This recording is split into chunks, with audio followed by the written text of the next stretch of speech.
Je dirais avoir un seul pasteur dans une assemblée locale.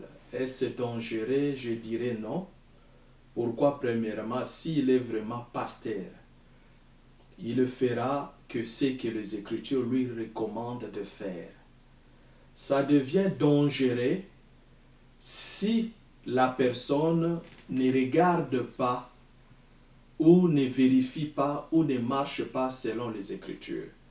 Mais le modèle biblique nous montre que il y a eu d'autres serviteurs, comme nous avons les témoignages de Philippe, quand il est entré en Samarie. Nous avons le témoignage aussi de l'apôtre Paul. Des fois, il enseignait tout seul, mais il suffit seulement d'avoir le vrai appel et la crainte du Seigneur. Et en cela, tu vas vraiment exercer comme il se doit. Donc, dire que c'est dangereux, on ne peut pas d'emblée avoir premièrement le préjugé.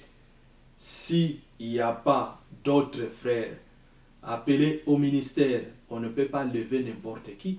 Donc, si dans le contrée où tu te trouves, tu es le seul, ce n'est pas à contredire les Écritures, tu peux exercer jusqu'à ce que le Seigneur va élever d'autres serviteurs de Dieu. Mais un pasteur, il doit accepter aussi, si jamais il y a des reproches, il doit l'accepter aussi, car Dieu aussi peut parler au travers de fidèles. Voilà pourquoi le livre de Isaïe chapitre 11 dit que le serviteur que le Seigneur va élever, il aura un esprit de conseil. En d'autres termes, son esprit qui sera, l'esprit qui sera sur lui, c'est l'esprit qui va accepter les conseils. Donc, avoir un pasteur tout seul, nous ne pouvons pas avoir de préjugés. Cela peut arriver, tout dépend de ce que le Seigneur veut de son peuple. Mais nous le savons que pour que l'Église soit bien,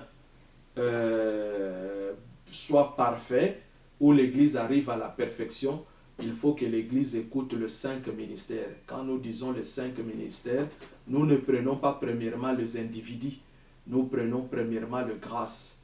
Donc Dieu peut utiliser par moment, s'il n'y a qu'un pasteur, il peut exercer aussi comme le docteur, il peut exercer aussi comme d'autres grâces. Mais le Seigneur enverra toujours le 5 ministères pour la perfection de son œuvre.